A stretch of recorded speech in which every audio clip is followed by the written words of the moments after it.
Almanyalı bir sosyolog olan Niklas Luhmann, çalışma odasında devasa bir ahşap dolabın karşısında duruyordu.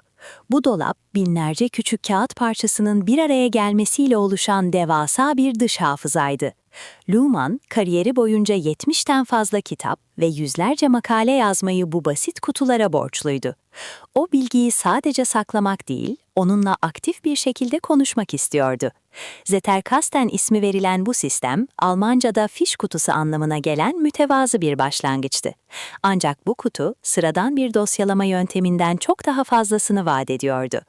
Luhmann, her bir fişi, zihnindeki bir düşüncenin bağımsız bir temsilcisi olarak görüyordu. Bilgiler raflarda tozlanmak yerine sürekli birbirleriyle çarpışarak yeni fikirler doğuruyordu. Bu sistem, entelektüel üretimin hızını ve derinliğini kökten değiştiren bir devrimdi. Luhmann, bir konu hakkında yazmaya başladığında aslında sıfırdan başlamıyordu. Notları arasındaki o görünmez bağlar, sayfaları sanki kendi kendine yazdırıyordu. Onun için Zettelkasten sadece bir arşiv değil, bir düşünme ortağıydı. Bu hikaye, dağınık bir zihnin nasıl düzenli bir üretim makinesine dönüştüğünün destanıdır. Şimdi bu büyülü kutunun içine girip sırlarını birlikte keşfedelim. Çoğumuz okuduğumuz kitaplardan altını çizdiğimiz satırların zihnimizde kalacağını sanırız. Oysa pasif bir şekilde bilgi depolamak, bir kütüphaneyi mezarlığa dönüştürmekten farksızdır. Zettelkasten felsefesi, bilgiyi biriktirmek yerine onu aktif bir şekilde hayata dahil etmeyi savunur. Bir bilgiyi okuyup bir kenara atmak yerine, onun mevcut bilgilerinizle nasıl bir ilişkisi olduğunu sorgulamalısınız. Dinamik bir zihin yapısı, verileri sadece pasif birer nesne olarak görmez. Her yeni not, sanki eski bir dostla tanışıyormuş gibi diğer notlarla sohbete başlar. Bu felsefede arşivlemek bir son değil, bir düşünce sürecinin başlangıcıdır. Bilgi, durağan bir havuzda bekleyen su değil, sürekli akan bir nehir gibidir. Eğer bir bilgiyi kendi kelimelerinizle yeniden inşa etmiyorsanız, ona sahip olduğunuzu söyleyemezsiniz. Luhmann'ın yöntemi, bilginin sindirilmesini ve kişiselleştirilmesini zorunlu kılar. Sadece ne bildiğiniz değil, bildikleriniz arasında nasıl köprüler kurduğunuz önemlidir. Bu dinamizm, zihninizi sürekli uyanık ve yaratıcı bir modda tutar. Bilgi havuzunuz, siz ekleme yaptıkça genişleyen ve derinleşen bir okyanusa dönüşür. İşte bu yüzden Zettelkasten, biriktirme değil, bir inşa etme sanatıdır. Zamanında ahşap çekmeceler ve el yazısıyla doldurulan kağıtlar, bugün dijital birer cevhere dönüştü. Analog sistemin fiziksel sınırlamaları, modern teknolojinin sağladığı sınırsız imkanlarla buluştu. Obsidian, Notion veya Roam Research gibi araçlar, Luhmann'ın vizyonunu cebinize kadar getirdi. Artık binlerce kağıdı fiziksel bir odada saklamak zorunda değiliz. Ancak aracın değişmesi, sistemin özündeki o kadim mantığı asla değiştirmedi. Dijital dünyadan notlarımızı saniyeler içinde arayabiliyor ve binlerce bağ kurabiliyoruz. Yazılımlar, notlar arasındaki karmaşık ilişkileri bir ağ grafiği şeklinde gözler önüne seriyor. Teknolojik evrim, bilgi yönetimini hantal bir iş yükünden akıcı bir deneyime dönüştürdü. Bir linke tıklamak, Luhmann'ın kutusunda bir fişi aramasından çok daha hızlıdır.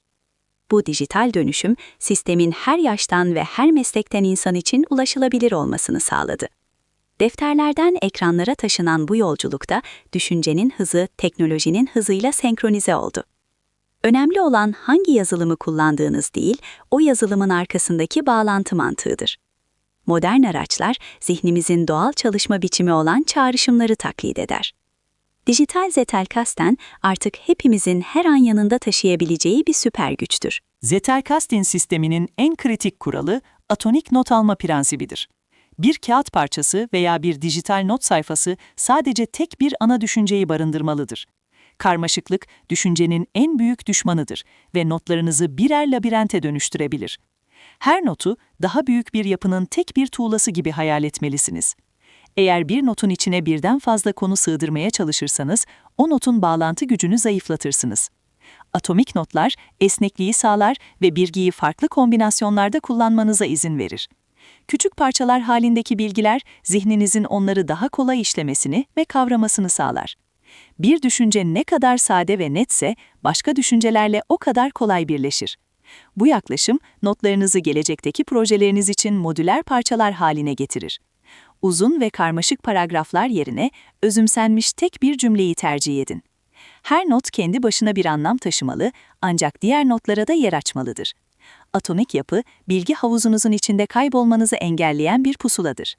Karmaşıklığı dışarıda bırakıp sadeleştikçe derinleşmenin ne kadar kolaylaştığını fark edeceksiniz. Unutmayın, en büyük yapılar, en küçük ve en sağlam parçaların birleşmesiyle yükselir. Notları birbirinden bağımsız adalarda yaşayan yabancılar olarak görmeyi bırakmalısınız. Bilgi, ancak bir örüntü oluşturduğunda ve diğer bilgilerle bağlandığında gerçek bir anlam kazanır. Backlinking, yani geri bağlantı verme yöntemi, bu sistemin atan kalbidir. Bir notu yazarken, onun daha önce yazdığınız hangi fikirle el sıkıştığını bulmalısınız. Bu bağlantılar, bilginin dikey bir hiyerarşi yerine yatay bir ağ yapısında büyümesini sağlar. Tek başına ören bir bilgi, zamanla unutulmaya mahkum olan ölü bir veridir. Ancak başka bir notla ilişkilendirilen fikir, zihninizde kalıcı bir iz bırakır. Bağlantılar sayesinde başlangıçta alakasız görünen iki konu arasında dahi bir köprü kurabilirsiniz. Bu ağ yapısı, yaratıcılığın en saf halini tetikleyen bir mekanizmadır. Her yeni bağlantı, bilgi havuzunuzda yeni bir sinirsel yol açar.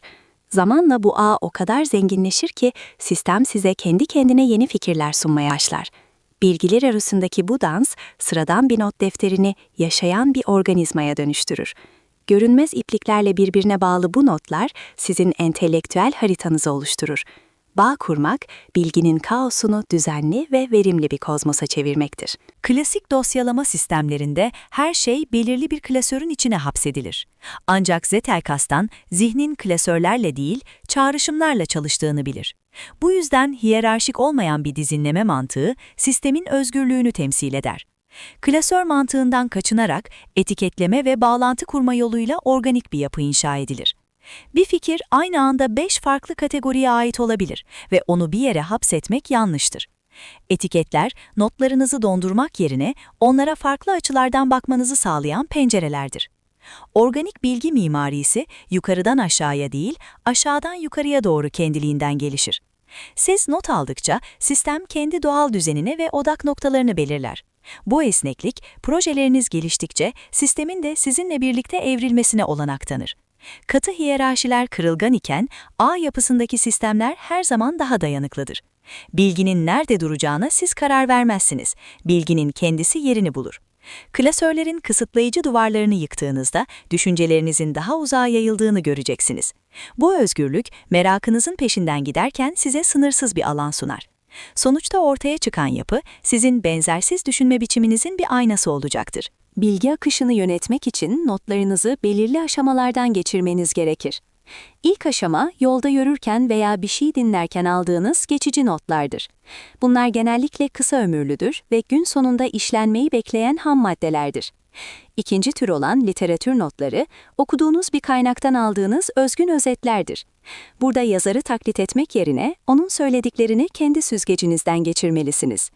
Üçüncü ve en önemli tür ise kalıcı notlardır. Bunlar sisteminizin asıl sakinleridir. Kalıcı notlar, geçici ve literatür notlarının damıtılmış son halidir. Her kalıcı not, gelecekte başka bir fikirle birleşmeye hazır tam bir düşünce birimidir. Bu üçlü ayrım, bilgi kirliliğini önler ve havuzunuzun kalitesini korur. Geçici olanların uçup gitmesine izin verirken, değerli olanları kalıcı hale getirirsiniz. Bilgi akışını bir filtre gibi yönetmek, zihinsel enerjinizi korumanızı sağlar. Her not türü, bilgi işleme sürecinin farklı bir halkasını temsil eder. Bu disiplinli yaklaşım, notlarınızın sadece birer çöp yığını olmasını engeller. Doğru notu doğru yere koyduğunuzda, sistemin nasıl tıkır tıkır işlediğini göreceksiniz. İnsan beyni, bilgiyi saklamak için değil, yeni fikirler üretmek için tasarlanmıştır. Zettelkasten, zihninizin üzerindeki o ağır depolama yükünü sırtınızdan alır. Kendinize bir ikinci beyin kurarak, biyolojik hafızanızın kapasitesini sınırsızca genişletirsiniz.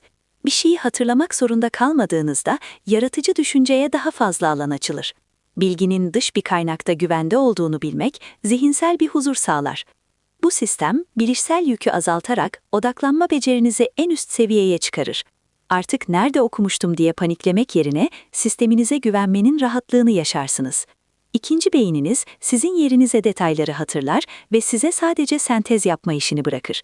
Zihninizi bir işlemci gibi kullanırken Zettelkasten'i geniş bir sabit disk gibi kullanırsınız. Bu işbirliği karmaşık projeleri yönetirken kaybolmanızı tamamen engeller.